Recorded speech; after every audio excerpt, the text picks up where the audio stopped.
Ce soir, vous allez découvrir les incroyables secrets de l'univers Disney et de son plus beau parc au monde, Disneyland Paris, au moment de la féerie de Noël. C'est une industrie dévolue au rêve. Spectacles, chansons, personnages, princesses, la parade, le château, les attractions. Pour la première fois, vous allez connaître l'envers du décor et répondre à toutes les questions que vous vous posiez depuis toujours. Pensez à tout ce que vous pouvez donner au public. 6, 7 et 8.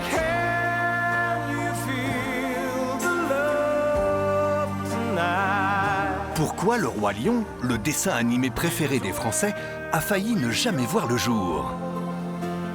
Ce qu'on ne sait pas avec Le Roi Lion, c'est que personne n'y croyait. Quel tube est en passe de détrôner le mythique Libéré, délivré de la Reine des Neiges? Comment, dans le secret le plus total, les équipes de Disney préparent-elles une nouvelle parade depuis 4 ans? Ça représente à peu près 5500 heures, 3000 pièces de costumes, il y a 90 accessoires, des bijoux, c'est beaucoup de travail. Pourquoi le château est-il rose? Pourquoi est-il limité en hauteur? Qui l'a inspiré? Qui l'a restauré pour la première fois en 30 ans? Disney est quand même allé chercher les mêmes restaurateurs que ceux qui s'occupent actuellement de la cathédrale Notre-Dame de Paris. Était limité sur la hauteur des bâtiments parce qu'en France, si vous dépassez une certaine hauteur, vous devez mettre une lumière pour informer les avions qui survolent le parc. Et une lumière rouge, c'est moche. L'horizon où la mer touche le ciel est ma paix. Quelle est la chanson Disney la plus diffusée dans le monde? Que tous ignorent. Ce qui est fort, c'est que ça marche toujours. Ce qui est fort, c'est qu'en fait, on se rend compte là de l'importance des mélodies chez Disney. Des États-Unis à la Chine, tous les parcs dans le monde ont-ils les mêmes attractions? Il faut savoir qu'aux États-Unis, il n'y a aucune attraction où on se retrouve la tête à l'envers. Chez nos célèbres personnages, pourquoi Mickey n'a-t-il que 4 doigts et toujours des gants blancs? Et comment s'appelle-t-il dans les autres pays? En Chine, Mickey s'appelle Miao Chu. Vous découvrirez aussi comment Disney a fait évoluer l'image de la femme à travers ses princesses. Ariel, Tiel, va être à l'opposé de toutes les autres princesses. Elle est têtue, elle ne se laisse pas dicter la vie par son père. C'était une époque où c'était pas des femmes qui étaient les héroïnes des films que tu pouvais voir au cinéma. Donc c'était déjà très avant-gardiste. Vous aurez également le privilège de pénétrer au cœur des coulisses du parc lors de sa préparation pour Noël. Du jamais vu. La magie de Noël à Disneyland Paris, tous les secrets enfin révélés.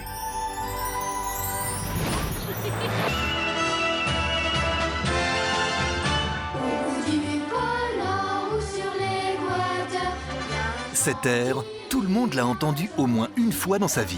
Soleil du midi au soleil de minuit, on a tous la même vie. It's a Small World, t'entends les premières notes, tu sais oh là là, que tu vas l'avoir pendant 6 mois dans la tête.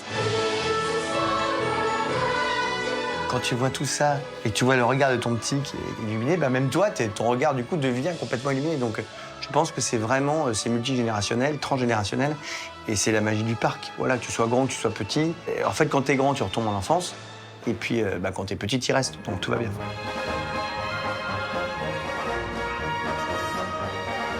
La célèbre chanson « It's a Small World » a été inventée en 1964. Mais savez-vous pourquoi elle est la chanson la plus jouée au monde? La musique, c'est l'ingrédient principal des parcs Disney, même presque plus que l'image. Et pour cause, cette musique entêtante ne s'arrête jamais. De Paris à Tokyo, en passant par Orlando, 360 fois par jour, 7 jours sur 7, la chanson fait le tour du monde depuis 65 ans et la création du premier parc. C'est comme les chansons de Patrick Sébastien, genre le petit bonhomme en mousse. Hop, je vous ai dit ça, vous l'avez dans la tête. Et eux, c'est pareil. Et c'est un truc de dingue. Petite anecdote, les équipes du parc Disney, la nuit, ils travaillent en musique, évidemment. En musique Disney, c'est une manière de rester dans l'ambiance et dans l'univers Disney. Pour les employés, comme pour les visiteurs, impossible de passer à côté de ces chansons emblématiques. Et ce qui est fort, c'est que ça marche toujours. Ce qui est fort, c'est que, en fait, on se rend compte là de l'importance de la mélodie, des mélodies chez Disney. Parmi les 300 chansons composées pour tous les dessins animés, une chanson est la plus écoutée depuis 8 ans. Libérée, délivrée, je ne mentirai plus jamais. Adorée par les enfants, détestée par les parents, C'est décidé, je m'en vais. Libérée, délivrée, je ne mentirai plus jamais. Libérée, délivrée, c'est décidé, je m'en vais. libérée, délivrée de la Reine des Neiges, bat tous les records. Plus de 400 millions d'écoutes en ligne. Mais un titre s'en rapproche à vitesse grand V depuis quelques années. Le froid est pour moi le prix de la liberté. Saurez-vous le reconnaître? L'horizon où la mer touche le ciel et m'appelle, cache un trésor que tous ignorent. C'est le vent. Vaiana, c'est l'histoire d'une jeune princesse polynésienne qui met tout en œuvre pour sauver son île. C'est un carton au box-office avec plus de 500 millions d'euros de recettes. Et comme toujours, le film est accompagné d'une bande originale unique. Que tous ignorent ces reflets d'or. Elle m'attend sous un tapis de lumière. Sur Vaiana, c'était juste fou. En tout cas, pour moi, c'était fou d'interpréter ces titres. Quand j'ai commencé à faire la voix de Vaiana, on m'a dit « Mais tu te rends compte quand même que nos enfants, nos petits-enfants, nos arrière-petits-enfants continueront d'écouter ta voix ?»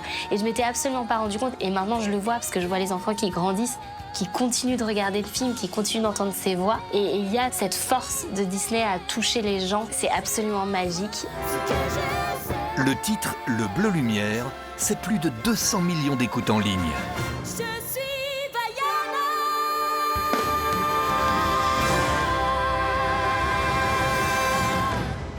L'exigence de Disney en matière de musique dépasse l'exigence musicale de tous les autres studios de cinéma dans le monde. Il faut que sur chaque dessin animé, il y ait un tube. C'est tout, voilà. Et les plus gros tubes de l'histoire du cinéma sont des succès Disney. Disney est une machine à créer des tubes, mais c'est aussi une fabrique de stars. Il y en a une en particulier qui a vu sa carrière internationale décoller après avoir interprété l'un des titres les plus connus de la firme. Connaissez-vous cette chanteuse? Petit indice, elle est québécoise.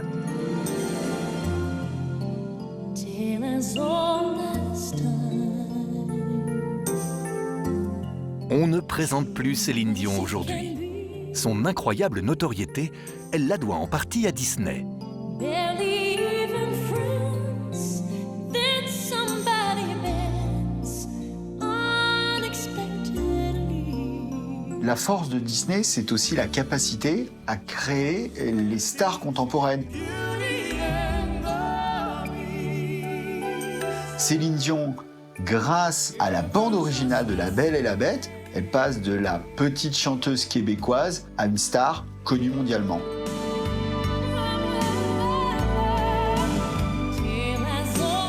Mais Céline Dion n'est pas la seule star à être devenue célèbre grâce à Disney. Demi Lovato, Selena Gomez, Britney Spears, Justin Timberlake, tous ces enfants sont des bébés Disney. Parmi elles, une chanteuse américaine de 18 ans à la voix puissante, la concurrente directe de Britney Spears à l'époque. Bien avant son tube planétaire Jenny in a Bottle, elle est choisie pour interpréter la musique originale du dessin animé Mulan, une certaine Christina Aguilera. Elle n'était pas connue internationalement à l'époque. Look at me, you may think you see who I really am, but you'll never know me. Et du coup, les gens ont découvert sa voix extraordinaire à ce moment-là et elle a commencé à faire parler d'elle beaucoup plus, quoi.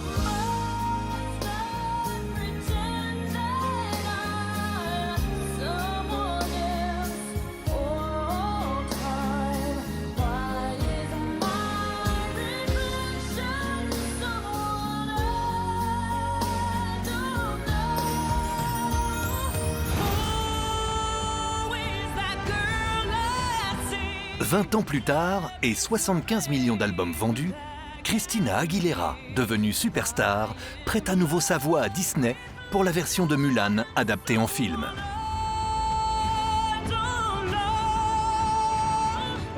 Disney et moi, c'est une longue histoire d'amour. Depuis mon plus jeune âge avec le Mickey Mouse Club, jusqu'à aujourd'hui avec Mulan.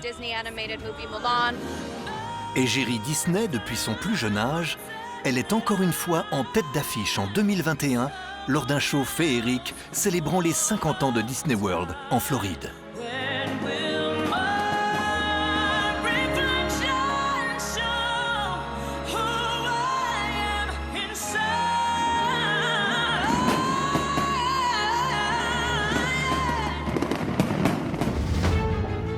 Disney a propulsé des chanteurs au firmament de leur carrière.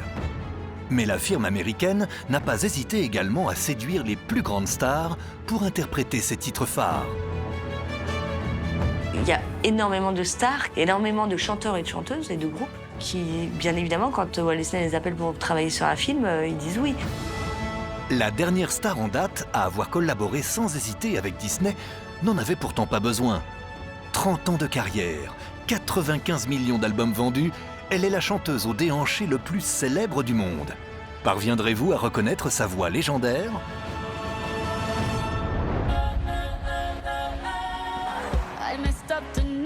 En interprétant le thème principal du film Zootopie, la chanteuse colombienne Shakira fait aussi profiter la firme de son immense notoriété. Le fait d'avoir des stars, ça renforce le succès du titre. Par exemple, la chanson de Shakira, elle fait partie des 10 chansons les plus écoutées sur les plateformes.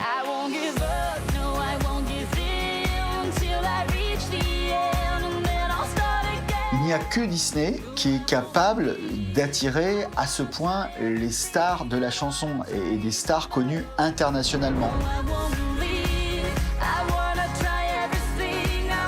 Aujourd'hui, Disney est une entreprise incontournable dans le domaine musical. Le label Disney, c'est 2% de l'industrie musicale américaine, qui est la principale industrie au monde. C'est dire que Disney est un mastodonte de l'industrie musicale dans le monde entier. Après les mégastars américaines, depuis quelques années, les célébrités françaises n'hésitent pas à reprendre elles aussi les chansons les plus mythiques.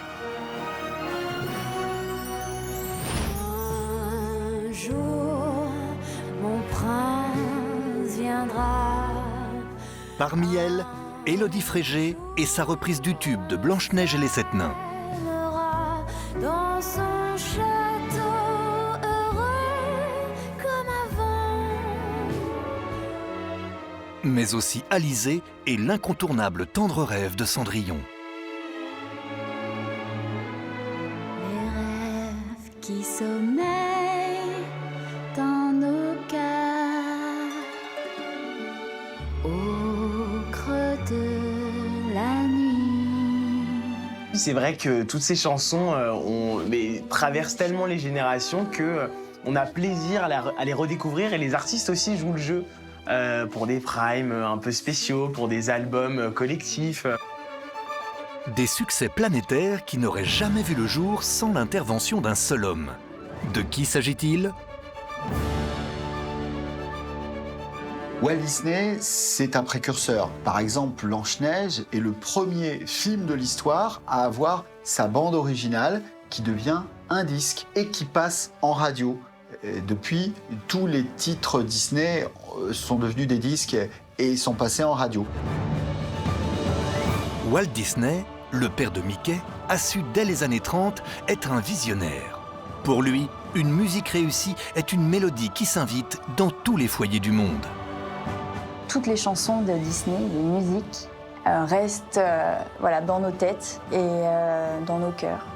Et on a beau les écouter à 5 ans, à 30 ans, à 70 ans, ça restera toujours en nous.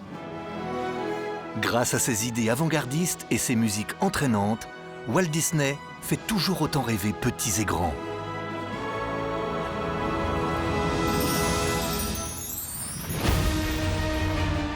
De Blanche-Neige et les Sept Nains en 1937 à Raya la guerrière en 2021, elles sont pas moins de 14 princesses à avoir marqué l'histoire des dessins animés et à enchanter les 27 000 visiteurs quotidiens du parc. Vous allez voir qu'en plus de 80 ans d'animation, la femme a joué un rôle central dans l'univers de Walt Disney. En fait, chez Disney, on peut voir l'évolution des femmes dans la société. Pendant très longtemps, l'image des princesses dans les Walt Disney épousait l'image traditionnelle de la femme victime qui attendait son homme. Les 3 premières princesses chez Disney étaient extrêmement sages. Blanche-Neige, Cendrillon, Aurore. Les anciennes princesses, on peut croire qu'elles sont aujourd'hui désuètes parce que le discours de leur film est peut-être un peu daté, un peu passé, ou en tout cas ne correspond plus à ce qu'on attend aujourd'hui d'un film Disney. Pourtant, quand Walt Disney sort son premier dessin animé, Blanche-Neige et les 7 nains, en 1937, peu de gens s'en souviennent, mais il prend un sérieux risque. Lequel ? C'était pas très commun de mettre des héroïnes, tu vois. Quand tu fais Cendrillon, quand tu fais Blanche-Neige, c'était une époque où c'était pas des femmes qui étaient les héroïnes des films que tu pouvais voir au cinéma. Donc c'était déjà très avant-gardiste. Je trouve qu'ils sont plus souvent précurseurs que suiveurs d'ailleurs. Il faut attendre plus de 50 ans pour que les studios Disney révisent leur copie et donnent vie à une princesse au caractère bien trempé. Nous sommes alors en 1989. Allez, faites un effort, vous la connaissez forcément. Petit indice, elle est rousse, et son meilleur ami est un poisson jaune et bleu nommé Polochon. Il s'agit de la petite sirène. Ariel, Tiel, va être à l'opposé de toutes les autres princesses. Elle est têtue, elle ne se laisse pas dicter la vie par son père, elle brise les règles et elle va décider de mener sa propre vie. Et cette princesse-là va donner naissance à un florilège de princesses qui vont arriver derrière, comme Réponse, Belle, et qui vont être des princesses caractérielles.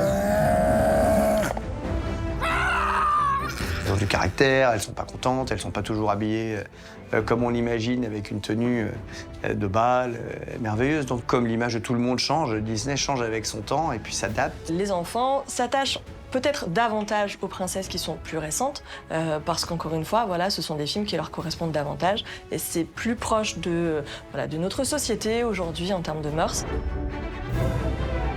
Derrière ces princesses nouvelle génération, l'entreprise Disney a un objectif, se moderniser. Car dans les années 80, aucun dessin animé n'a réellement rencontré de succès.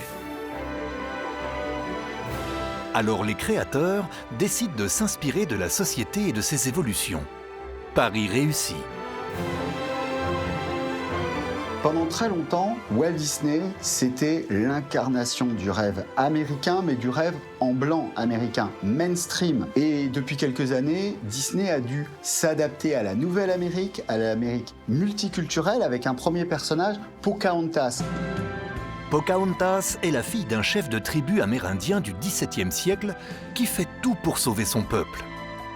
De nature espiègle, son prénom pourrait se traduire par « petite dévergondée ». Mais saviez-vous que le dessin animé n'est pas tiré d'un conte, mais d'une histoire vraie ?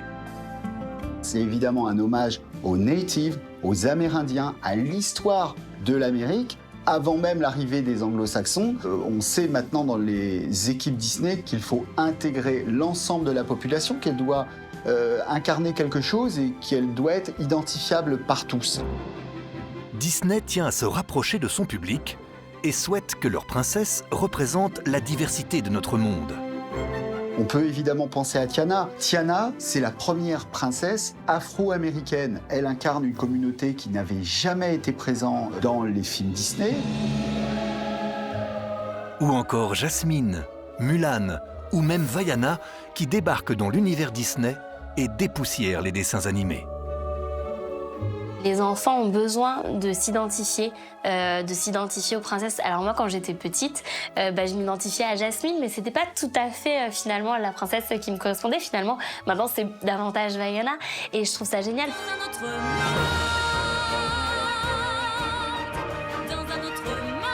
Et à Nouvelle Princesse, nouvelle technologie. En 2010, une héroïne est la première princesse entièrement modélisée à l'ordinateur et non plus dessinée à la main. Vous vous en souvenez forcément. Elle passait son temps à coiffer ses longs cheveux d'or. Cela vous parle ?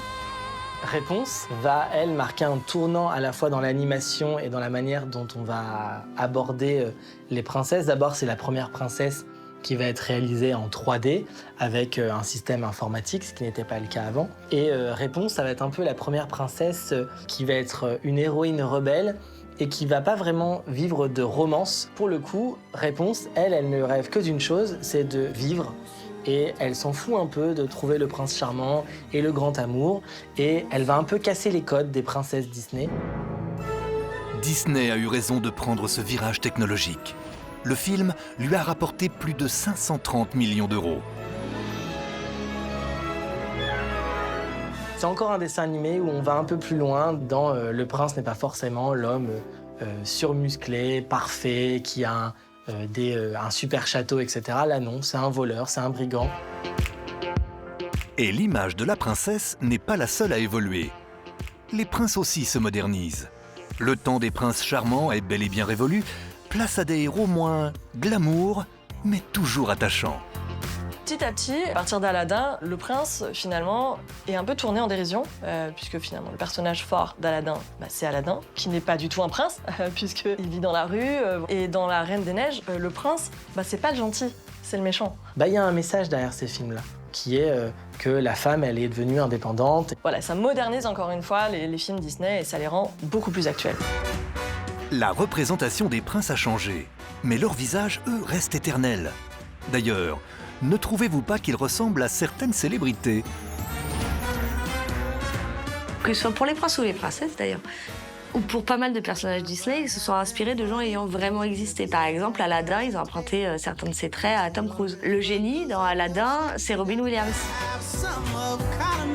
Le célèbre acteur américain a prêté ses traits, mais aussi sa voix, au malicieux génie. Je leur ai donné de l'inspiration pour créer le personnage. Le prince Philippe dans Cendrillon est inspiré du prince Philippe d'Édimbourg, le regretté mari de la reine Élisabeth. Ariel, la petite sirène, doit aussi vous rappeler quelqu'un. C'est normal, car l'actrice américaine Alyssa Milano lui a servi de modèle.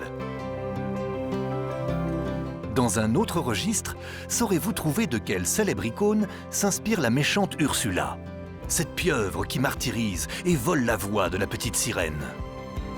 Il y avait une drag queen très populaire dans les années 60 qui s'appelait Divine et qui avait un spectacle où justement elle incarnait une femme pulpeuse qui était très diva sur scène et qui avait un peu le caractère qu'a Ursula dans le film. En France, elle n'est pas très connue, Divine, mais c'est vrai qu'aux États-Unis, c'était une drag queen extrêmement populaire à l'époque. Et ils se sont dit, c'est formidable, on va prendre trait pour trait son visage, sa manière dont elle bouge sur scène, la manière dont elle parle, la manière dont elle utilise ses bras. Et donc du coup, ils vont calquer Divine, la drag queen, sur le personnage d'Ursula. Icône gay-friendly ou même figure historique, Disney n'a aucune limite pour puiser son inspiration. Beauté, intelligence, courage, les princesses et les princes ont su relever le passage au XXIe siècle avec panache.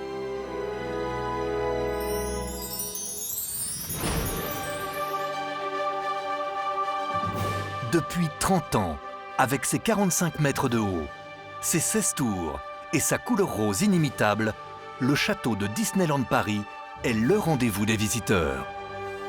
De jour comme de nuit, il fascine. Hors de question de venir au parc sans avoir pris de photos devant. Le château de Disneyland, pour moi, il est féerique, il fait rêver. Je pense qu'il fait rêver toutes les petites filles, mais je pense qu'il fait rêver aussi les petits garçons.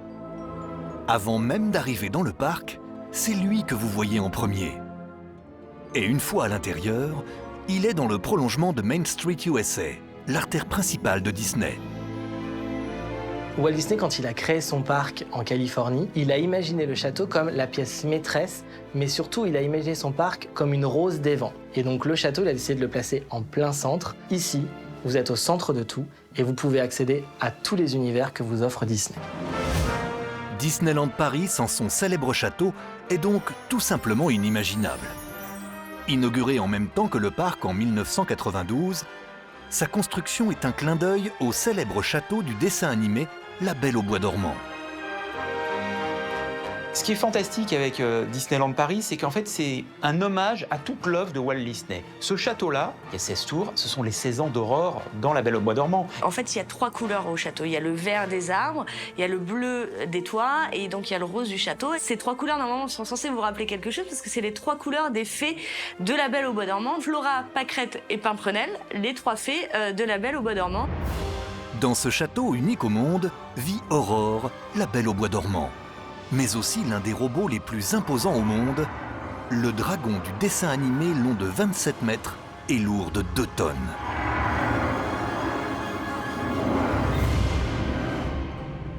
En France, on est le seul château à avoir, dans les sous-sols du château, un dragon qui est en fait un animatronics. C'est un robot animé qui fait de la fumée, on a l'impression qu'il est vivant. Il a pendant très longtemps été le plus grand animatronique du monde.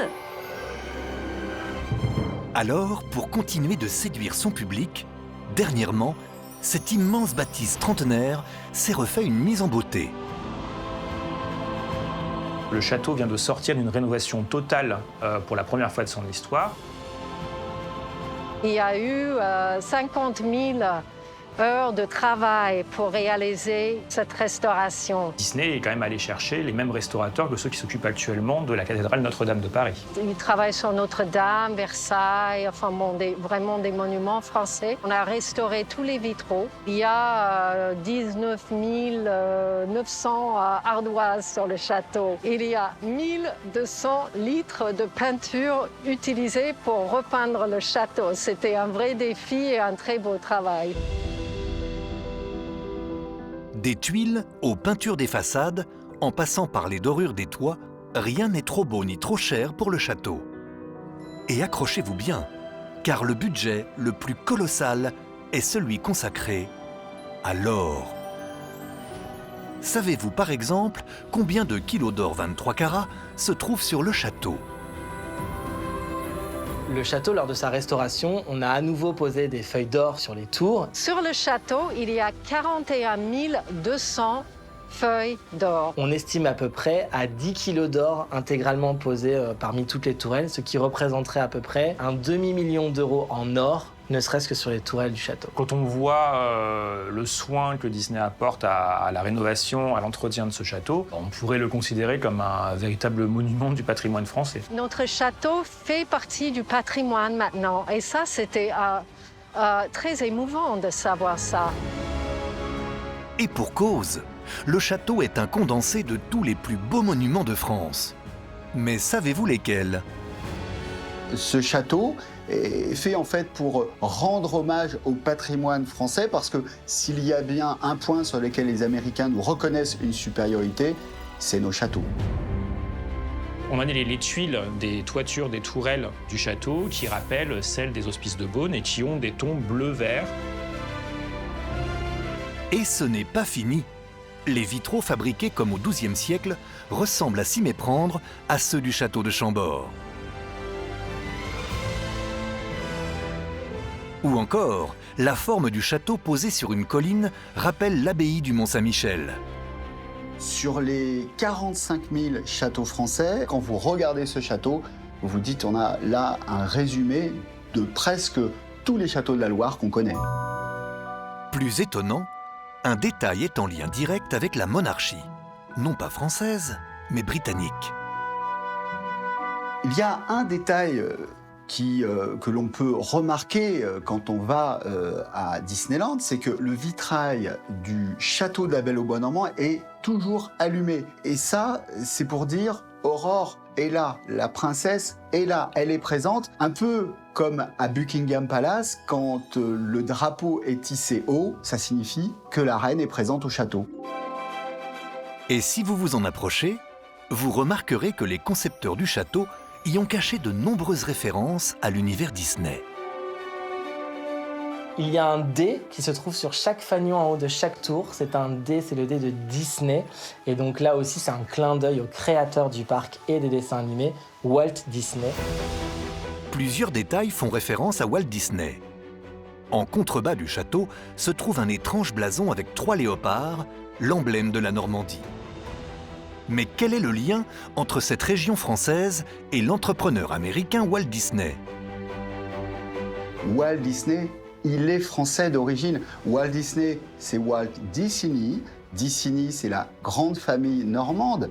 C'est la même famille que Guillaume le Conquérant. Et donc les ancêtres de Walt Disney, ce sont bien des Français. Et d'ailleurs, autre petit clin d'œil, si vous regardez bien tous les films, à chaque début de film, on retrouve une animation où on voit le château apparaître et on voit sur le drapeau ce symbole placé sur le château.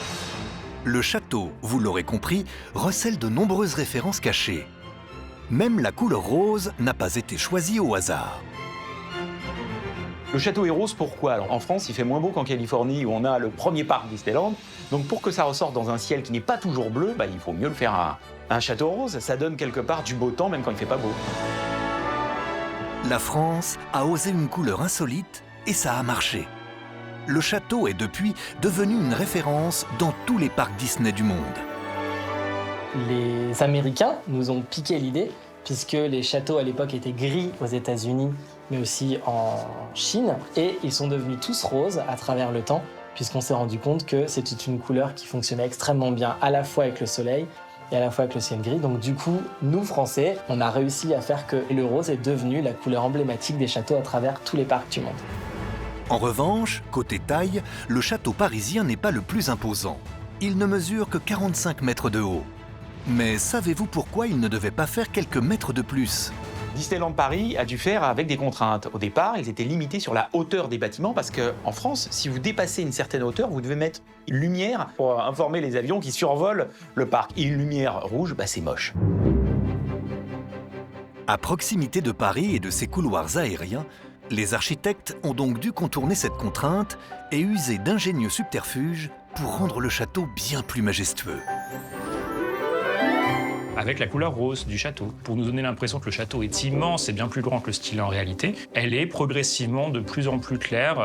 Plus c'est haut, plus c'est clair, et plus ça vous donne l'impression que c'est encore plus loin que ça l'est en réalité. Il y a 14 nuances de rose. C'est plein de roses différentes et ça renforce la notion de perspective. Et en plus de ce camailleux de roses qu'ils ont imaginé, ils ont aussi construit ce château en mettant des étages un peu plus larges en bas et de plus en plus fins avec des grandes colonnes sur les côtés. Tout ça, ça donne une impression de grandeur qui est géniale et qui nous donne tous l'impression qu'il est très très grand. En fait, toutes les contraintes que Disney a eues dans la construction du parc ont été transformées en choses bénéfiques. C'est savoir utiliser sa force pour vaincre des contraintes architecturales ou de sécurité. Et aujourd'hui, on a un parc optimisé pour l'esthétique et qui respecte les directives européennes. Et quand on parle d'esthétisme, les jardiniers du parc ont chaque jour du pain sur la planche. Leur mission ? Tailler les arbres au carré. Mais pourquoi Walt Disney a-t-il exigé une telle forme pour les végétaux autour du château ? À côté du château, vous avez des arbres dessinés de manière cubique, carrée, comme dans le dessin animé La Belle au bois dormant. Donc on est vraiment sur quelque chose d'extrêmement similaire. Vous l'avez compris, chaque détail compte au pays des princesses et de Mickey. De jour comme de nuit, le château doit resplendir. Quand le soleil se couche et que vient l'heure du spectacle nocturne, il se transforme en écran géant. 20 minutes de show incroyable, de la pyrotechnie, des lasers, 60 000 images projetées à travers toutes les grandes licences de Disney, Star Wars, Pirates des Caraïbes, La Belle et la Bête, la musique, les jets d'eau. C'est vraiment un moment, je pense, que tout le monde attend dans la journée. Le moment que tous les visiteurs attendent, c'est bien sûr le feu d'artifice tiré depuis l'arrière du château. Et vous ne vous en doutiez sûrement pas, mais les artificiers utilisent une technologie de pointe qui permet aux fusées de ne pas faire de bruit en explosant. Une solution pour ménager le sommeil des voisins du parc. Et tout ça, ça fait de Disney le deuxième plus gros consommateur d'explosifs après l'armée. Voilà. Et pour dissimuler tout l'attirail technique de ce show de 20 minutes, le château possède de nombreuses cachettes. Il y a 12 lance-flammes qui sont cachées à la fois sur le château et aussi sur la butte qui entoure le château.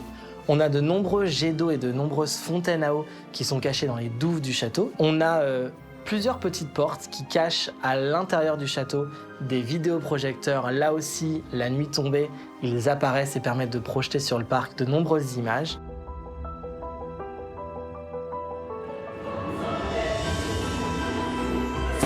Depuis 30 ans, le château fascine petits et grands. Et il n'a pas fini de révéler ses secrets les plus féeriques. Depuis 1937, Disney a donné vie à plus de 530 personnages. Tous ont joué un rôle essentiel dans la notoriété planétaire de ce géant du cinéma. Disney, c'est 67 Oscars, record absolu de toute l'histoire du cinéma. Plus de 500 récompenses à travers le monde. Et le vainqueur est Walt Disney Productions. Disney aujourd'hui, c'est le plus gros fournisseur du cinéma dans le monde quasiment. C'est le plus gros mastodonte de production.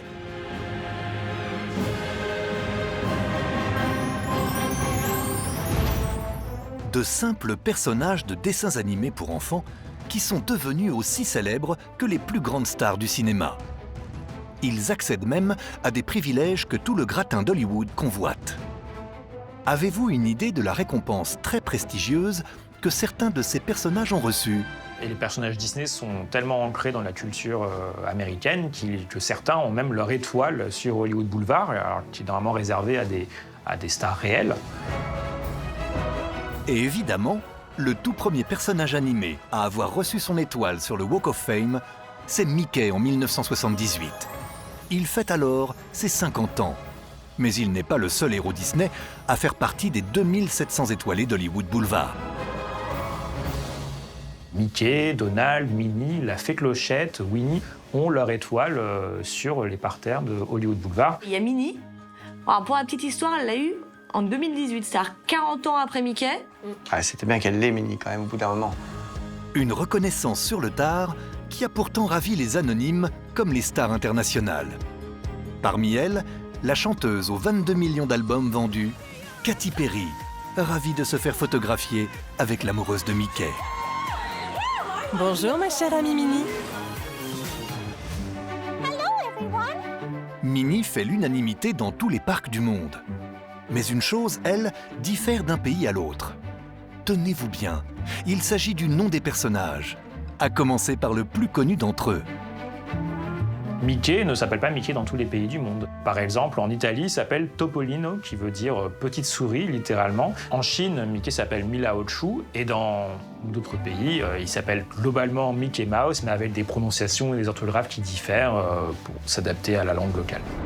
Disney a en revanche frôlé le scandale avec un simple prénom de personnage. Souvenez-vous, en 2017, la firme sort le film animé Coco, qui retrace l'incroyable aventure du jeune Miguel dans le monde des morts mexicains. Mais pourquoi le titre Coco a-t-il été changé dans un seul pays, le Brésil ?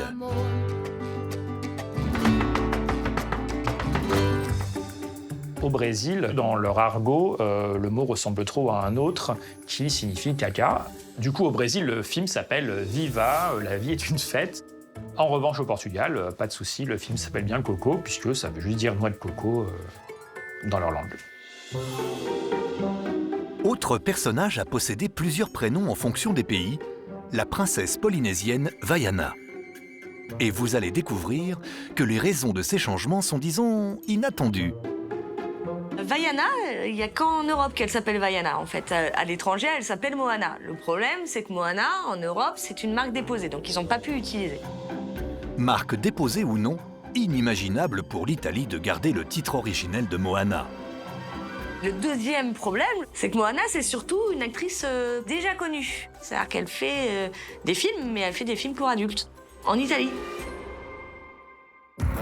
Disney a bien fait de rester vigilant en Europe, mais pas seulement. Car c'est en Chine qu'un autre personnage se retrouve dans une tourmente politique bien malgré lui. De prime abord, rien ne laissait penser qu'un petit ours friand de miel serait au cœur d'une polémique. Disney, c'est aussi de la géopolitique. Dans la nouvelle guerre froide qui oppose les États-Unis à la Chine, eh bien Winnie est interdit en Chine tout simplement parce que pour les opposants à Xi Jinping, eh bien c'est une manière de le caricaturer. Xi Jinping, c'est Winnie. On ne rigole pas avec le président de la République populaire de Chine. Alors que le plus mignon des oursons est censuré en Chine, le plus vilain des canards, lui, est érigé en star en France. Avez-vous deviné de qui il s'agit? Attention, petit indice, ce n'est pas Donald. Parmi les personnages que les visiteurs préfèrent rencontrer à Disneyland Paris, donc en France, il y a Picsou. Et Picsou, c'est même devenu un personnage qui est rentré dans le langage courant. On dit souvent « fais pas ton Picsou ». Et c'est drôle de voir que chez nous, il est particulièrement apprécié, alors que finalement, aux États-Unis ou même ailleurs, il a ce petit côté un peu négatif, pas sympa. Pour donner vie à ces différents personnages dans les films, les studios Disney ont trouvé la recette magique. Ils font appel aux plus grandes stars pour doubler leur voix. Alors, saurez-vous reconnaître la voix de ces célèbres acteurs? Il y a des grandes stars françaises qui font les voix des personnages Disney. On peut penser à Danny Boone, qui a fait Olaf, le petit bonhomme de neige de la Reine des Neiges. Oh, je suis vivant. Qui a dit ça? Oh, c'est moi qui ai dit ça. Je peux parler, je peux penser. Il y a de très grands chanteurs français, comme Patrick Fiori, qui a notamment chanté dans La Belle et la Bête. Ensuite, il a fait la voix d'un personnage dans Mulan. Mais il y a aussi Henri Salvador, qui était le crabe Sébastien de La Petite Sirène, ou encore José Garcia, qui était Mouchou, le dragon de Mulan, et qui revient dans le nouveau Disney Encanto. Bonjour, je suis José Garcia et je prête ma voix à Bruno, qui est l'oncle de Mirabel. Aujourd'hui, les plus grandes stars veulent collaborer avec Disney. Ce sont elles qui se disent si Disney me contacte, c'est incroyable. Je prête ma voix à un tout petit Fennec avec une très grosse voix. Elle t'a carotté. Il n'y a que Disney qui est capable d'attirer à ce point les stars. Nous accueillons parmi vous de nouvelles recrues que je devrais vous présenter, mais je ne le ferai pas parce que on s'en cogne. Elles acceptent de Disney ce qu'elles n'accepteraient d'aucun autre. Parmi ces immenses stars, l'une d'entre elles est presque un personnage Disney à part entière. Cette chanteuse aux 5 octaves doit certainement vous rappeler quelqu'un. Il y a une star qu'on adore à Noël et qui est une fidèle entre les fidèles du parc. Pas le nôtre du coup, mais celui des États-Unis. C'est Mariah Carey, qui très régulièrement va justement chanter son fameux tube All I Want for Christmas Is You devant la foule.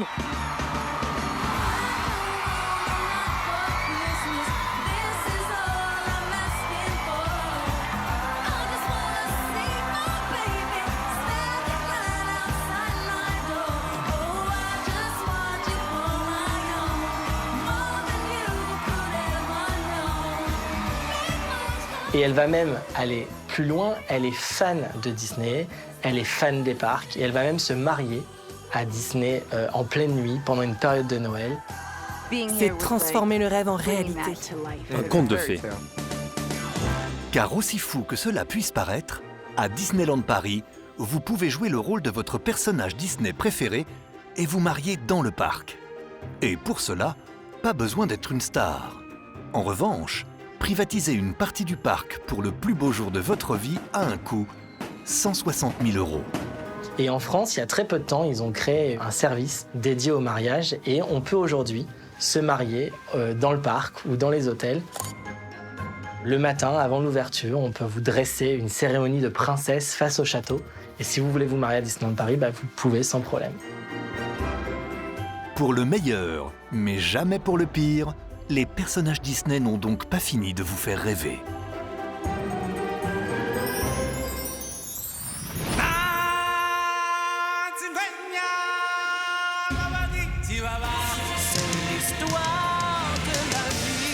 Cette chanson mythique vous rappelle certainement quelque chose. Le dessin animé Le Roi Lion, sorti en 1994, c'est l'histoire d'un lionceau, Simba, qui va tout faire pour récupérer son titre de roi de la savane. Le film, composé uniquement d'animaux, devient le plus gros succès de Disney. Mais en connaissez-vous tous les secrets ? En 1994, il y a une révolution chez Disney, elle s'appelle Le Roi Lion. On va effacer 10 ans de Disney un petit peu moins prestigieux dans les années 80, où ça s'était un petit peu standardisé.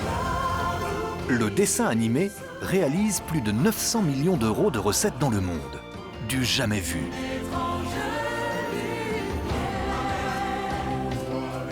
Le secret d'un tel succès? Des mélodies entraînantes et faciles à retenir. À commencer par le célèbre titre Hakuna Matata, mais quelle phrase magnifique! Hakuna Matata, quel chant fantastique! Ce mot signifie que tu vivras ta vie sans aucun souci. Philosophie, Hakuna Matata. Ça marche, hein, Hakuna Matata. Ces mots signifient que tu vivras ta vie. Et pourtant, rien ne laissait penser que le Roi Lion serait un tel triomphe.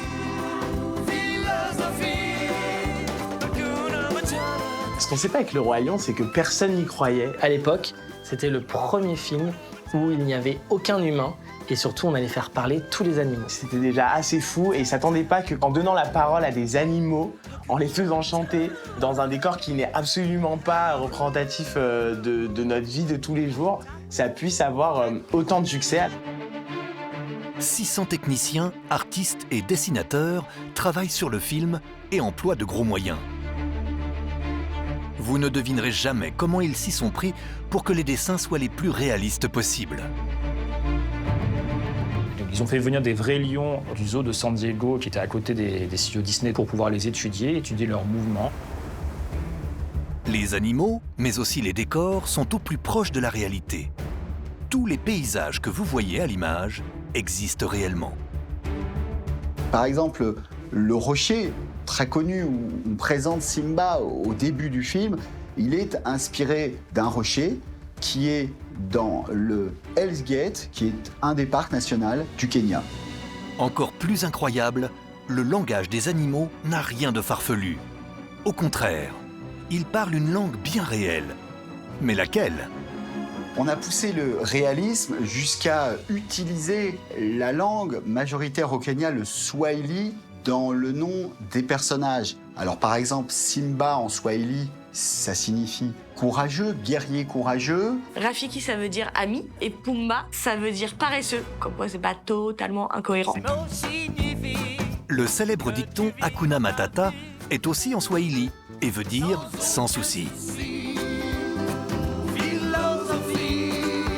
Hakuna Matata. Mais que signifie la toute première phrase du film au moment de la présentation de Simba à son peuple? Cela veut dire « Voici le lion, le père ». Donc dans Le Roi Lion, rien n'est laissé au hasard. Tout est bien cherché, tout est bien trouvé. Pour captiver le public, les moments forts en émotion sont ponctués de blagues. Pumba, le phacochère à l'humour décalé, a une particularité très étonnante. C'est le premier et seul personnage d'un film Walt Disney qui pète. Tout le monde trouve ça génial. On est bien loin de La Belle au bois dormant. Hein. Au moins, un personnage normal. Voilà, on veut tout le temps des personnages normaux, bah il est normal, il est comme nous, tout le monde, il pète. Du rire, de l'humour, mais aussi beaucoup de tendresse. Le Roi Lion est un triomphe, grâce notamment à sa bande originale magistrale.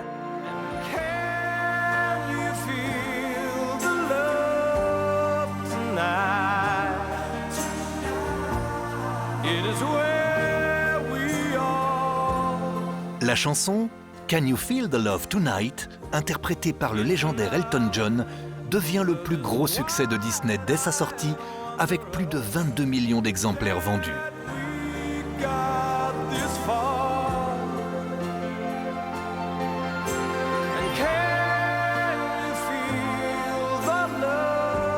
Le titre se voit même couronné de la plus belle des récompenses en 1995, l'Oscar de la meilleure chanson originale. Et le vainqueur est Elton John pour Can You Feel the Love Tonight.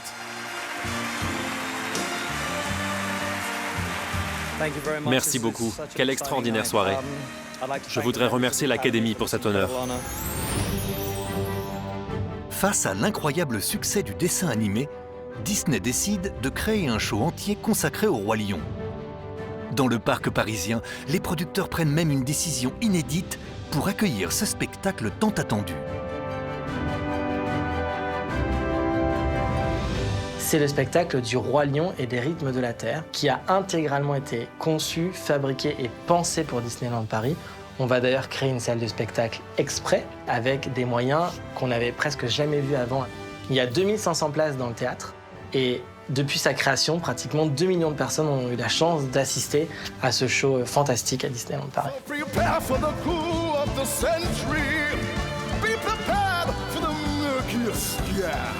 C'est un spectacle qui est vraiment incroyable, qui est inspiré de ce qu'on va voir à Broadway ou dans le West End à Londres.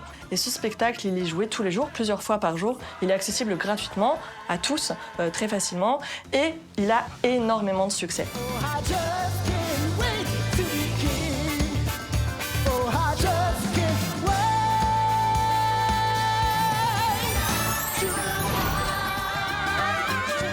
Les artistes enchaînent les performances. Danse, chant, acrobatie. Cette super production exige un travail acharné et une résistance à toute épreuve. Quels en sont les secrets de fabrication ? Pour fabriquer ce spectacle pharaonique, on va aussi faire des castings très importants. Ça va demander plus de 6 semaines de répétition. C'est un spectacle qui va mettre près de 2 ans à arriver à Disneyland Paris. Dans l'univers Disney, tout doit être parfait. Sourire est une obligation, mais un geste, en revanche, est formellement interdit. On montre pas du doigt à Disneyland Paris et à Disney tout court. Ça se fait dans certaines cultures, c'est pas très poli. Du coup, si on doit montrer quelque chose, c'est de 2 doigts, ou alors de la main, ou regarde là-bas. Les spectacles du Roi Lion font un carton dans les parcs à travers le monde. Alors, 25 ans après le dessin animé, Disney a décidé de sortir une nouvelle version. Le film, entièrement réalisé en images de synthèse, devient le plus grand succès jamais réalisé par le studio Disney, avec une recette de plus d'1,4 milliard d'euros et une bande originale interprétée par la chanteuse la plus influente du monde, Beyoncé. Avec ce record, le Roi Lion détrône la reine préférée des enfants depuis 2013.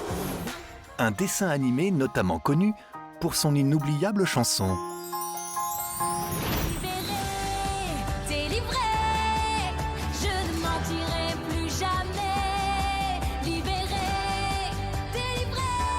Vous aurez bien sûr reconnu le succès planétaire La Reine des Neiges.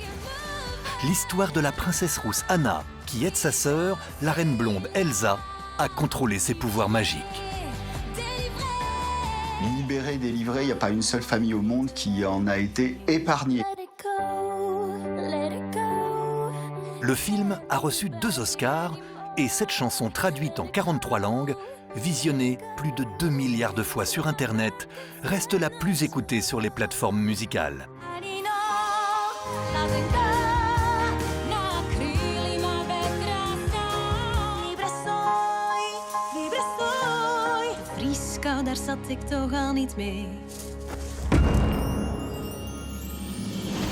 Et vous ne le saviez peut-être pas, mais l'histoire de la reine Elsa et de sa sœur Anna a bien failli ne jamais voir le jour. Quelle est donc la personne qui a su voir dans La Reine des Neiges un futur carton au box-office ? C'est la fille de Walt Disney qui est tombée sur un petit carnet dans lequel son père avait griffonné des notes. Liliane, à l'époque, était très très proche des animateurs, des gens qui dessinent dans les studios et décide de donner ce petit carnet en disant « Je pense qu'à l'intérieur, il y a des rêves que mon père adorerait voir aujourd'hui avec la technologie que l'on a et je pense que vous en ferez de bon usage. » Et ils vont décider de donner vie à l'idée de Walt Disney et de reprendre le conte et de se dire qu'il va falloir faire quelque chose moderne avec les moyens d'aujourd'hui. Et c'est ainsi que va débuter la folle histoire de la Reine des Neiges. La Reine des Neiges, c'est l'adaptation d'un conte danois écrit en 1844 par Hans Christian Andersen. Un conte beaucoup plus sombre que le dessin animé que vous connaissez. Dans le conte original d'Andersen, ce qu'il apparaît, c'est que Elsa est un personnage négatif. Elle est la méchante. Suite à l'écoute de la chanson « Libéré, délivré », les producteurs en sont convaincus. Elsa ne peut pas avoir le rôle de la méchante. Ils prennent donc quelques libertés avec l'histoire originelle. La Reine des Neiges, c'est le premier dessin animé Disney qui s'appuie pas sur le cliché de la princesse un peu en détresse qui va être sauvée par un prince.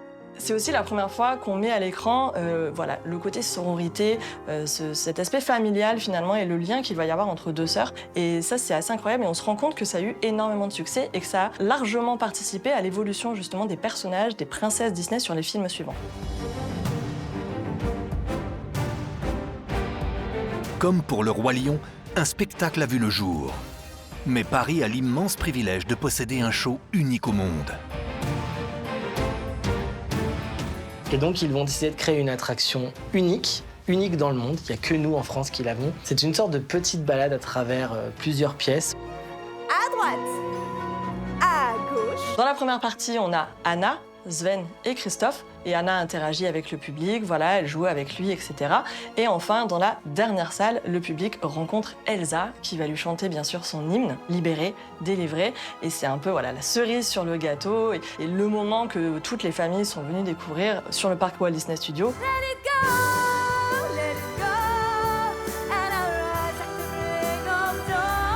La Reine des Neiges, c'est une histoire qui n'a certainement pas dit son dernier mot.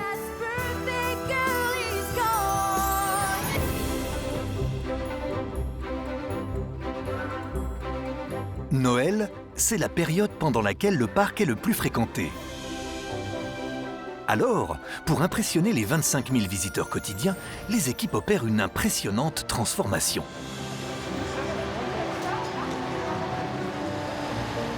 Et l'un des éléments qui leur donne le plus de travail, c'est l'installation de la star de la saison. Celui qui fascine les petits comme les grands, l'immense sapin.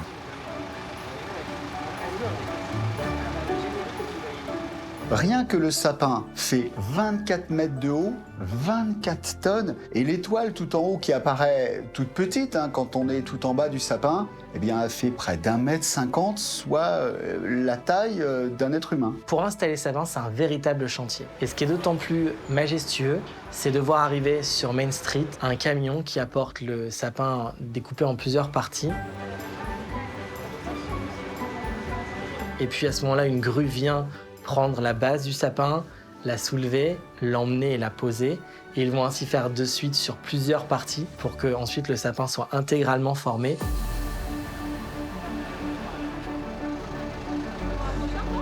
Imaginez, les employés du parc doivent travailler à une vitesse folle, car l'installation commence à 21 h et doit absolument être terminée à 7 h le lendemain.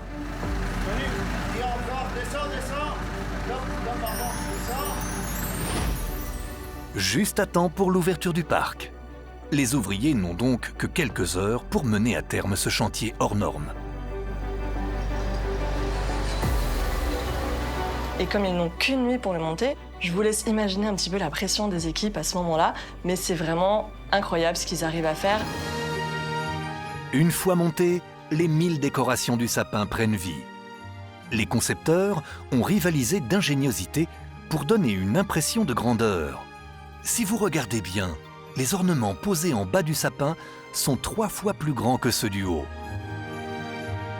Voilà, tout est une question de perspective. Disneyland Paris, c'est une des plus grandes scènes d'Europe. C'est un décor de théâtre, en fait, vivant. On est sur une scène incroyable et on travaille sur l'architecture et sur le placement des objets pour y croire encore plus. Et ne croyez pas que ces décors s'improvisent au dernier moment. Bien au contraire. Selon vous, à partir de quand le parc commence-t-il à plancher sur la saison hivernale ? Alors, la saison de Noël, c'est un travail permanent. On commence à travailler sur la saison prochaine pratiquement dès lors qu'on a ouvert la saison en cours. C'est un très très gros travail de préparation pour que tout soit dans les temps, que tout soit organisé. Mais en général, on commence à travailler dès le mois de janvier pour la saison à suivre. Dès fin juin, début juillet, on installe ce sapin incroyable en coulisses et nos ingénieurs lumière travaillent sur la programmation de tous nos effets, de tous nos petits shows qui se passent la nuit, sur le passage aussi du sapin dans la parade. Il n'y a pas que pour l'installation du sapin que les délais sont très serrés. Avec ses 24 km², soit plus grand que la ville de Genève ou l'île de Saint-Barth, le parc doit passer de l'univers d'Halloween à celui de Noël en un temps record.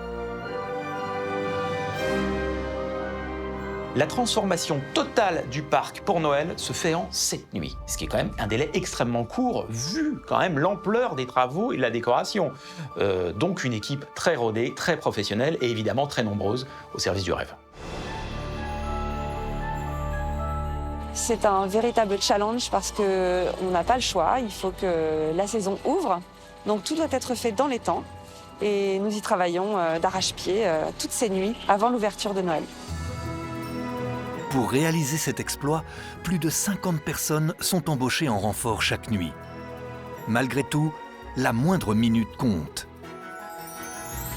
Le plus grand défi des employés, positionner au bon endroit le nombre astronomique de décorations. Saurez-vous trouver les chiffres exacts ?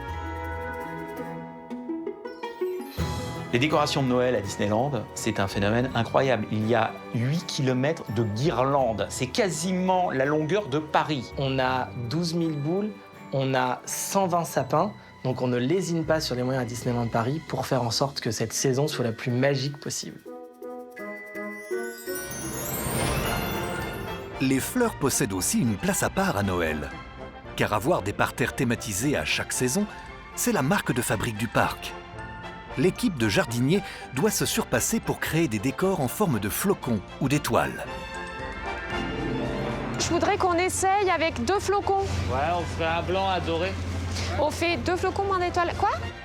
Les jardiniers, eux, n'ont pas 7 nuits, mais 4 nuits pour tout redécorer. Gaëlle, on la voit l'étoile là ou pas? Celle-là, je la ramènerai peut-être plus par là. Comment ça se passe? Bah écoute, super, ça se passe bien. Là, tu vois, on est en train de mettre les tout nouveaux patrons qu'on a fait faire pour le massif. D'accord. Donc on est en train de tester, là, d'ajuster pour voir exactement quelle est la bonne orientation. Parce que tu sais, quand les guests ils vont arriver, qu'ils aient vraiment les 2 flocons comme ça qui les accueillent. Puis après, les étoiles colorées qui vont se disperser dans le reste du massif. On plante 40 000 fleurs en 4 nuits, donc à peu près 10 000 fleurs par nuit à 15 jardiniers. C'est assez impressionnant puisque un énorme parterre de 4 mètres sur 10 mètres va à peine être fleuri en 20 minutes. Les jardiniers de Disney, j'ai jamais vu ça. Ce sont des machines. C'est vraiment, ils plantent extrêmement rapidement, vraiment très très bien, et c'est vraiment un coup de main particulier. Donc vous voyez, tout le monde est branle-bas de combat pendant ces nuits, et c'est assez spectaculaire. C'est ce qui fait également que notre parc est l'un des plus beaux du monde, parce qu'il y a cette petite valeur ajoutée naturelle qui lui donne ce petit aspect magique en plus. Paris réussit cette année encore. Du sapin aux fleurs, en passant par les décorations, le parc est prêt à accueillir les centaines de milliers de visiteurs en recherche de féerie.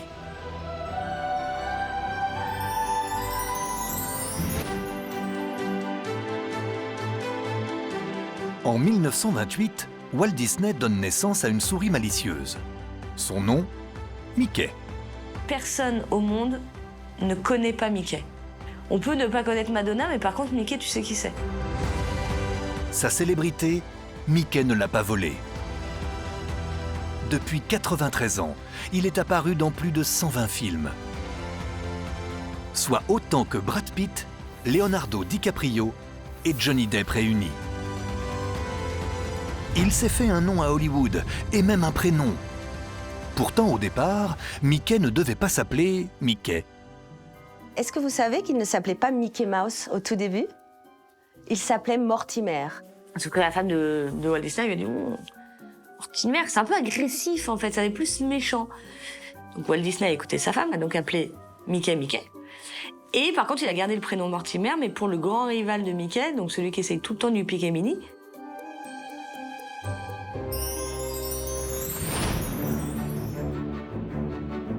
Très vite, Mickey devient extrêmement populaire aux États-Unis. Il reçoit même plus de lettres de fans que la plupart des stars hollywoodiennes. Pourtant, ses débuts au cinéma sont timides. Vous souvenez-vous de ses premières répliques? L'année suivante, en 1929, Mickey, via Walt Disney, prononce ses premiers mots dans The Carnival Kid, un cartoon dans lequel il incarne un vendeur de hot dog, et ses premiers mots sont hot dog. Hot dog, hot dog. Hot dog, hot dog. Son physique comme sa voix sont reconnaissables entre mille. Mais quel est l'homme qui a imposé de doubler Mickey dès le début? Mickey est le tout premier personnage de dessin animé qui a une voix, et pas n'importe laquelle, puisque c'est Walt Disney lui-même qui va lui prêter la sienne.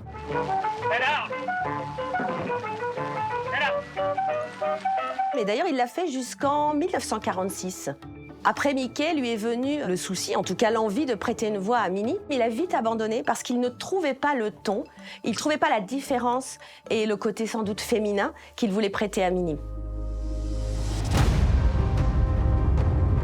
Contrairement aux princesses ou à certains personnages comme Pinocchio ou Peter Pan, Mickey peut tout incarner, du magicien au tailleur en passant par le mousquetaire. Mais pourquoi a-t-il plus de privilèges que les autres personnages de la firme ?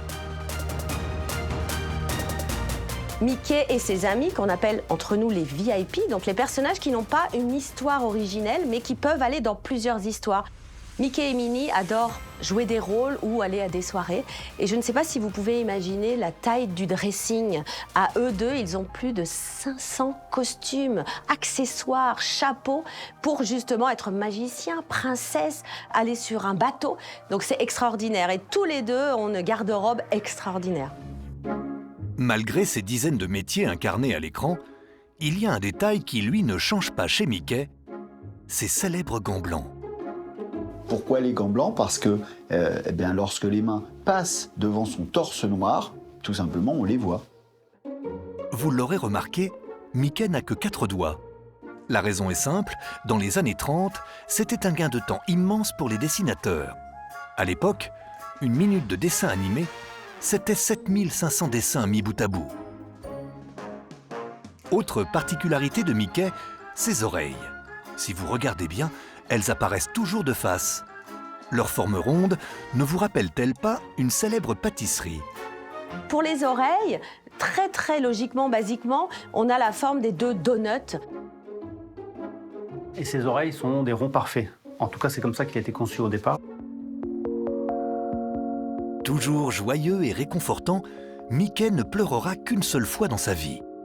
Vous souvenez-vous de cette occasion si particulière? Mickey a pleuré une seule fois en couverture de Paris Match en décembre 66 lors de la mort de Walt Disney. C'est normal parce que Mickey perdait son père. Suite au décès de son créateur, les studios Disney mettent tout en œuvre pour conserver une parfaite image de leur superstar. Alors, ils ont décidé d'embaucher un agent artistique à temps plein dédié à Mickey. Sa mission, assurer la communication de l'incontournable souris. Au départ, j'étais seule et maintenant j'ai une petite équipe. Notre rôle, c'est comme toutes les stars, de préserver leur image, leur intégrité, essayer de parler en son nom, de défendre ou de trouver des idées pour le mettre en valeur. Pour ne pas trahir l'image de Mickey, il faut respecter quelques règles.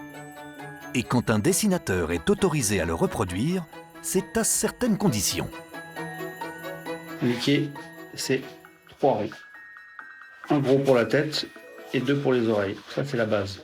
Une fois qu'on a fait ça, tout le monde reconnaît Mickey.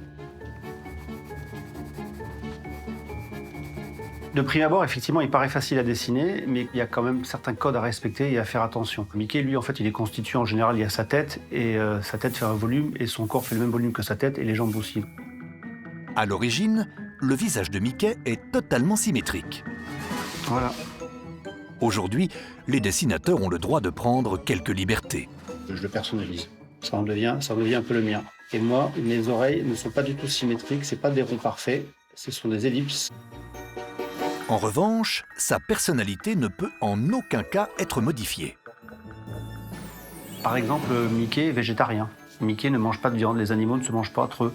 Donc on ne pouvait pas faire Mickey en train de manger un poulet ou une saucisse. Donc c'était que des tartes aux fruits, des tartes aux légumes et des gâteaux.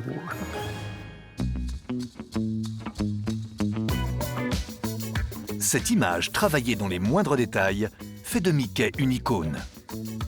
Il devient la muse de grands artistes des années 60, tels que Roy Lichtenstein ou encore Andy Warhol. Aujourd'hui, c'est le sculpteur Richard Orlinski qui trouve l'inspiration grâce à la plus connue des souris. De collaborer avec Disney, c'est surtout une fierté, parce que grâce à Disney, j'ai pu rendre l'art accessible. À sa sortie en 2017, tout le monde peut avoir accès à cette sculpture de Mickey magicien en édition limitée à 1200 exemplaires et vendue à 49 €. Et ça marche. C'était un truc de fou, quoi. Les gens, en fait, je me rendais pas compte que ça allait faire un tel buzz, quoi. Quand j'ai commencé à travailler avec Disney, ils n'avaient pas de e-shop, donc il fallait se déplacer physiquement en boutique. Et ils n'étaient pas équipés du tout pour recevoir une avalanche d'appels, de venues, etc. Ils n'avaient pas anticipé le côté un peu collector et collectible des sculptures, des fans, etc. Et ça a été un gros succès. C'est dingue. Et puis aujourd'hui, tu peux trouver des pièces à 10 fois le prix, ou 20 fois, ou 30 fois le prix. Donc il y a une vraie spéculation et un vrai marché. Mickey transforme tout ce qu'il touche en or. Imprimé sur des sacs, des t-shirts, ou même dans le domaine du jeu vidéo où le public l'attend moins, il réalise des succès commerciaux. Il n'est pas du tout ridicule, il est complètement à sa place dans ces jeux vidéo. Donc ça, c'est incroyable, ça montre vraiment le changement de perception de cette petite souris. L'icône est dérivée sous toutes les formes. Dans le parc parisien, une gamme entière de pâtisseries faites maison lui est même consacrée. Pas moins de 25 pâtissiers travaillent 7 jours sur 7 à la confection de guimauves, de gâteaux ou de tartes en forme de tête de Mickey. Salut Joël, tiens, je t'ai ramené les moules en tête de Mickey. Merci Thomas. Ça se passe bien? Ouais, ça va. Super. C'est les 5 dernières? Ouais, c'est les 5 dernières. Ok, parfait. Après, c'est fini. Mickey, effectivement, c'est une valeur sûre, forcément. On est sur son terrain. On essaie de le placer sur la majorité des cartes qu'on présente, parce que forcément, ça plaira. Je commence toujours par les oreilles, car après, ce sera la tête de Mickey qui va soutenir tout l'ensemble. Immédiatement, dans la foulée, je peux démouler. Dans la préparation, c'est du chocolat blanc avec du colorant naturel.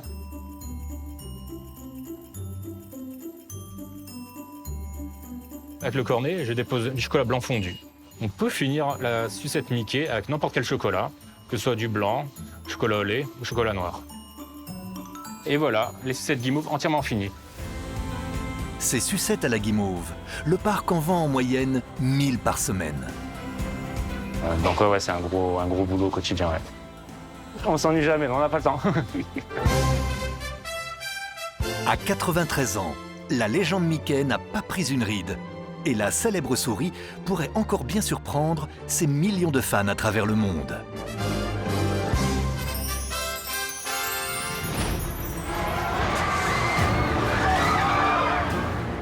« 59 », c'est le nombre d'attractions à Disneyland Paris.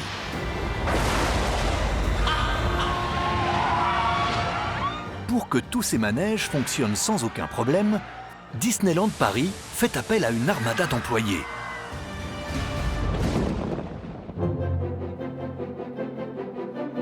La force de Disneyland, c'est d'avoir réuni du personnel de nationalités différentes, qui viennent de plein de pays européens et même des pays mondiaux, qui sont au service du bonheur des gens. 15 000 personnes travaillent pour rendre le rêve possible et on a près de 500 métiers sur le parc. C'est une industrie dévolue au rêve.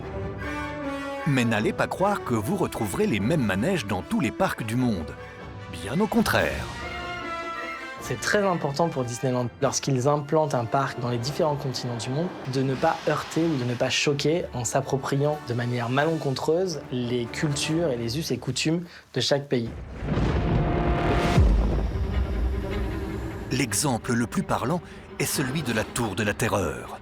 Un manège hanté qui entraîne les visiteurs dans une chute d'ascenseur de 4 étages allant à quasiment 50 km/h. Les sensations sont les mêmes que dans les simulateurs d'apesanteur de la NASA. En revanche, l'histoire jouée dans l'attraction diffère selon les pays. En France, c'est basé sur la 4e dimension comme en Floride. Mais si vous allez en Californie, ce sera sur le thème des gardiens de la galaxie. Et si vous allez au Japon, c'est complètement différent. La Tour de la Terreur, au Japon, n'est pas un bâtiment possédé, puisque les Japonais ont très peur des choses possédées. Et donc, ils ont créé une histoire originale avec un homme très riche qui possède une grande tour à New York, dans laquelle il entrepose plein de pièces de musées qu'il a récupérées dans le monde. Et il y a une pièce voodoo dont la malédiction va frapper la tour. Disney ne recule devant rien pour attirer toujours plus de visiteurs. Quand un de leurs dessins animés triomphe au box-office, ils n'hésitent pas à en faire une attraction. En France, pays de la gastronomie, une attraction unique a vu le jour en 2014, après 3 ans de travaux. Elle est tirée d'un film que vous connaissez sûrement, dont le héros n'est autre qu'un rat. On peut le voir notamment avec le Ratatouille qui célèbre la culture française et qui a été initialement créé pour Disneyland Paris. Savez-vous que les cuisines dans lesquelles vous pouvez vous balader dans l'attraction sont inspirées de vrais restaurants? Vous pouvez y retrouver des références au restaurant du chef triplement étoilé Guy Savoy. Pour capturer l'ambiance des cuisines parisiennes, les équipes de tournage sont même venues y enregistrer, en toute confidentialité, des prises de vue pendant 2 jours. Si l'intérêt pour la ou les cuisines, voire la gastronomie est grandissant tout autour de la planète, c'est grâce à la France. Vous n'avez aucun grand projet sur la planète digne de ce nom qui n'est pas animé au moins par un restaurant français. La France est mondialement connue pour son goût des bonnes choses, mais également pour son penchant pour les sensations fortes. Et s'il est une attraction qui décoiffe à Disneyland Paris, c'est celle-ci. Space Mountain, on l'a chez nous, mais on n'est pas les seuls à l'avoir. Par contre, on a le plus rapide. Il monte à 80 km/h en quelques secondes. Toutes les 36 secondes, une vraie catapulte, similaire à celle que l'on trouve sur les porte-avions pour les propulser dans les airs, envoie les visiteurs dans l'espace. C'est un Space Mountain totalement unique. On a plusieurs fois la tête à l'envers dans cette attraction. Lorsque l'attraction est inaugurée en 1995, les loopings sont une révolution. Dans les autres parcs, on est souvent comme dans un système de bûches, assis les uns derrière les autres. Ça va vite, mais ça ne fait que monter et descendre. Il faut savoir qu'aux États-Unis, en Floride, il n'y a aucune attraction où on se retrouve la tête à l'envers. C'est impensable pour eux d'avoir ce style d'attraction. Les concepteurs du parc français se sont dit que nous, on aurait envie d'avoir des vraies sensations fortes et qu'on allait être plus exigeants. Face au succès du manège, les autres parcs dans le monde ont copié le français en intégrant des loopings. Et si Disneyland Paris met un point d'honneur à ce que toutes ces attractions soient esthétiquement parfaites, le parc a fait une seule entorse à la règle. L'objectif, faire encore plus trembler ses visiteurs. Oserez-vous découvrir cette attraction terrifiante? Phantom Manor, c'est ce manoir hanté qui est à Frontierland et qui a l'air comme ça un peu délabré avec sa végétation dont on a l'impression qu'elle est laissée à l'abandon, alors que pas du tout, tout est fait exprès. Il faut savoir que les autres manoirs hantés dans le monde n'ont pas du tout ce côté abandonné. Dans les autres parcs, le manège ressemble à une très chic maison victorienne du 19e siècle. Mais en France, l'épouvante est dans les moindres recoins de l'attraction. Si vous vous promenez au fond du cimetière, vous serez surpris d'y entendre certains bruits étranges. Les parcs Disneyland, c'est également une expérience sensorielle, avec des petits bruitages sonores qui se cachent un peu partout dans le parc. Dans une des tombes du cimetière de Phantom Manor, vous entendez des battements de cœur. Ce manoir a même tapé dans l'œil du plus grand réalisateur de films d'horreur dans les années 60. Il a décidé de s'en inspirer pour l'un de ses chefs-d'œuvre. Mais qui est donc ce génie incontournable du 7e art? Ce manoir hanté, il est inspiré d'un dessin qu'a fait un créateur qui s'appelle Harper Goff dans les années 50 déjà. Ce croquis qui a servi d'inspiration à Phantom Manor à Disneyland Paris a servi de modèle au manoir pour Psychose d'Alfred Hitchcock. Si cette maison vous donne des frissons, ce n'est donc pas pour rien. Dès l'inauguration de son premier parc en 1955, Walt Disney a pensé à tout. Son obsession ? Que les visiteurs puissent se rendre partout où ils le souhaitent en un temps record. Il fait donc installer des trains à vapeur. Walt Disney avait une vraie passion pour les trains à vapeur. Alors ça remonte à son enfance, au centre du Kansas, en plein milieu des États-Unis. Et là-bas, il ne se passe pas grand-chose. Et à l'arrivée du train à vapeur, il va très vite se passionner pour les trains et cette passion va perdurer. Et la France n'échappe pas à cette tradition. Alors que les trains à vapeur ne circulent plus dans l'Hexagone depuis 1974, le parc fait revivre ce moyen de transport exceptionnel. Chaque train se voit attribuer un nom en lien avec l'autre grande passion de Walt Disney. Mais laquelle ? Le nom de tous ces trains à vapeur, c'est une manière de réviser l'histoire américaine. On a Buffalo Bill, on a le George Washington, qui est le premier président des États-Unis, et on a le fameux Eureka, qui est non seulement le cri poussé par Archimède, mais c'était aussi le cri de tous ces migrants qui allaient en Californie à la ruée vers l'or. Dans les trains, les employés sont habillés comme de vrais conducteurs du 19e siècle. D'ailleurs, tous les salariés en charge d'une attraction sont toujours costumés à l'image de leur manège. En représentation permanente, ils sont considérés comme des artistes à part entière. Juste avant de rentrer sur scène, dans les coulisses, il y a des petits miroirs, comme pour les acteurs, les comédiens, pour bien se replacer, bien se coiffer et rentrer sur scène et offrir le meilleur à nos guests, à savoir nos visiteurs. Avec 10 millions de visiteurs par an, le parc Disneyland Paris n'a pas fini de leur faire tourner la tête.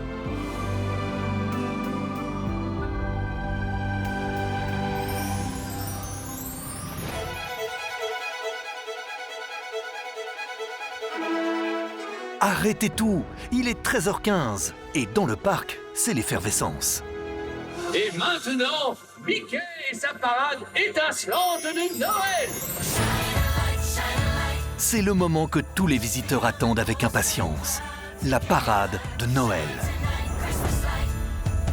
Quand on est à Disney, on reste jusqu'à la parade, forcément, on va pas la louper. Central Plaza et Main Street USA sont recouverts de monde en quelques secondes pour assister à cet événement féerique. La parade, c'est le rendez-vous à ne pas louper si on veut faire des photos, si on veut voir de près nos personnages préférés, c'est le moment ou jamais. Pour la première fois, on voit nos personnages qu'on a vus quand même dans les dessins animés. Et là, d'un coup, de voir ces personnages prendre vie et me faire des coucous, c'est incroyable.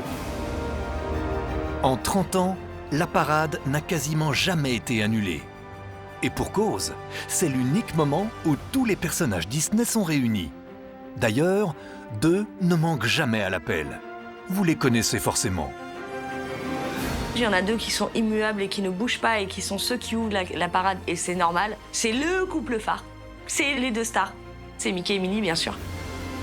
Sur les parades Disney, à Disneyland Paris, c'est toujours Mickey qui ouvre la parade ou qui la termine. En l'occurrence, là, sur la parade de Noël, c'est lui qui commence, en fait, puisque celui qui termine la parade, c'est le Père Noël.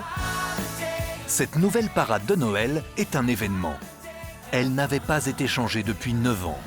Cette année, pour la première fois, la parade a lieu de jour comme de nuit en version lumineuse.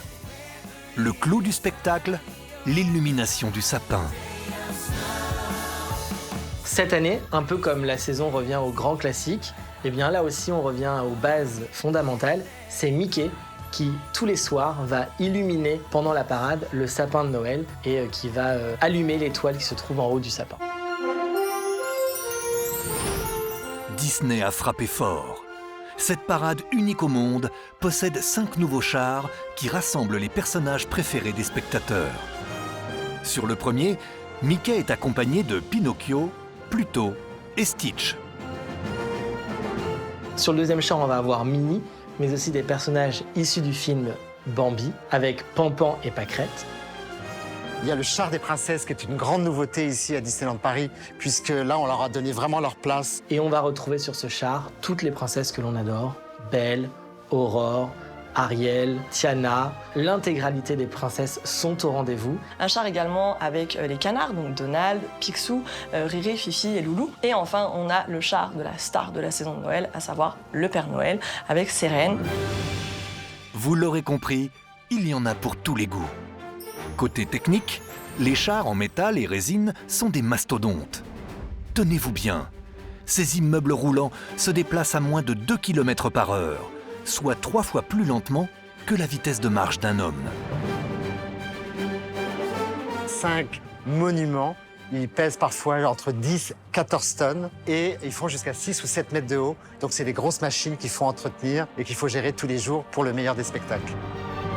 Pour qu'une parade fonctionne, il y a beaucoup de facteurs qui sont pris en main. Je pense à la vitesse des chars. Ce qu'on n'imagine pas, c'est que forcément, il y a aussi les conducteurs de ces chars qu'on ne voit pas du tout. Ils sont cachés. Et en fait, ils sont à l'intérieur du char, dans une petite cabine qui est vraiment pas très grande et qu'on ne voit absolument pas, nous, en tant que visiteurs. Et tant mieux d'ailleurs, parce que sinon, finalement, la magie serait pas la même. Pour que tout soit parfait, vous ne l'avez peut-être pas remarqué, mais certains employés ont un rôle crucial. Ils dirigent la parade en toute sécurité, mais surtout en toute discrétion. On a toute une équipe qui encadre ces chars. Il y a beaucoup de gens qui sont quasiment invisibles, je dirais. Ils ont une torche et on a tout un panel de signaux pour permettre à nos chars de soit accélérer, décélérer, s'arrêter. Là aussi, un peu à la manière dans un aéroport, quand on indique à l'avion comment atterrir, eh bien là, pareil, les chars sont guidés avec des signes lumineux et des gestes bien précis. Pour parvenir à un spectacle si abouti, il aura fallu 4 ans de travail acharné. D'abord modélisé en images de synthèse, puis imprimé en version miniature, ces chars sont des bijoux de technologie. Certes, il y a des jolis coffrages, des jolis décos, mais en dessous, il y a toute l'ingénierie, l'électricité, la motricité, les câbles. Toute la partie technique est cachée, bien sûr, à l'intérieur des chars, parce qu'il faut qu'on maintienne la magie. Et ça a été un casse-tête pour nombre d'entre nous, parce qu'en fait, il y a des trappes, bien sûr, sur les chars. Il faut que les ampoules soient amovibles pour pouvoir la changer, éventuellement, l'ampoule qui est cassée. Donc, oui, il y a tout l'audio, tout le système audio aussi, les également. enceintes. Les enceintes tout sont est caché. cachées. Voilà, on ne va pas mettre des enceintes. Voilà, tout est camouflé, tout est micro-perforé parfois, pour que le son passe. Oui. Donc, c'est des choses aussi dont on ne peut même pas s'imaginer quand on voit ça dans le parc, mais c'est des sacrées machines, en fait. Le moindre détail compte pour les concepteurs. Chaque décoration a été mûrement réfléchie. On voit bien le glaçage, une espèce de couleur iconique, les sucettes géantes. Et on le retrouve sur les costumes des personnages qui marchent autour du char, qui sont inspirés aussi de ces costumes en bonbons et en gâteaux. C'est vraiment très, très mignon. C'est vrai, oui. Ouais. On a commencé par les chars et après on a donné les visuels des chars aux costumiers. Et c'est comme ça qu'ils s'en sont inspirés. Et donc, par exemple, Minnie, sur sa robe, il y a tous ses cookies, les ornements sont les mêmes en fait. Donc on raconte la même histoire. Pour habiller les personnages et les danseurs, pendant 1 an, 40 couturières ont réalisé ces costumes et accessoires uniques. Les chiffres font tourner les têtes. La parade, c'est 380 costumes à peu près, 3000 pièces de costumes. Il y a 90 accessoires, des bijoux, il y a des couronnes, des perruques, enfin c'est sublime. Et donc c'est beaucoup de travail, encore une fois. Que serait la parade sans ces danseurs? Qu'ils soient en hauteur sur les chars ou à terre, leur rôle est essentiel. Et vous allez voir que leur entraînement n'a rien à envier aux plus grandes compagnies de danse. Sur cette parade, il y a environ 30 danseurs et à peu près 25 personnages qui paradent tous les jours. Performer sur la parade, c'est très compliqué puisqu'il faut à la fois respecter la chorégraphie, faire attention à ne pas aller trop vite, ne pas aller trop lentement. Donc ça demande énormément de travail de pouvoir à la fois danser, sourire et respecter la cadence imposée par la musique et les chars qui avancent sur Main Street. 1, 2, 3, 4 et 5, 6, 7 et 8.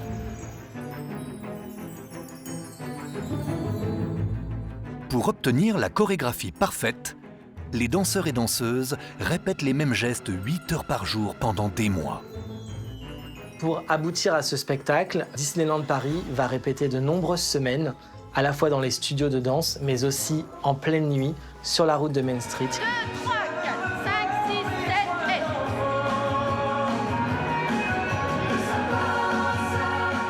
C'est pas mal du tout, soyez très précises dans vos bras, ça reste encore des choses mécaniques, où vraiment, il faut vraiment qu'on voit tout ce qui monte. D'accord? C'est encore... je fais pour faire. D'accord? Marquez bien le truc. On a commencé au mois d'août, là, pour ouvrir au mois de novembre. On a travaillé nos chorégraphies entre nous, avec les dance captains, comme on dit dans le jargon théâtral. Et on peaufine un peu nos chorégraphies entre nous. Et après, on les apprend à nos performeurs. Et ça représente à peu près 5500 heures. On va le refaire une fois. Vous savez, les filles, vous avez la chorégraphie. Pensez à tout ce que vous pouvez donner au public. Everything you can give to our guests. Tous les sourires. On refait une fois? Oui. C'est hyper important. En tout, c'est une équipe de plus de 100 danseurs qui tournent et échangent leur rôle tout au long de l'année. Le spectacle à Disneyland Paris, c'est tous les jours. Et évidemment, on a plusieurs équipes parce qu'on doit donner des jours de congé. Donc du coup, le groupe que vous avez vu là avec ces 8 filles, demain, il y en aura peut-être 4 en commun et 4 nouvelles qui étaient off aujourd'hui. Bonne parade. Bravo à tous. N'oubliez pas de sourire et de donner toute cette joie à nos visiteurs. On compte sur vous. OK ? Shine a light.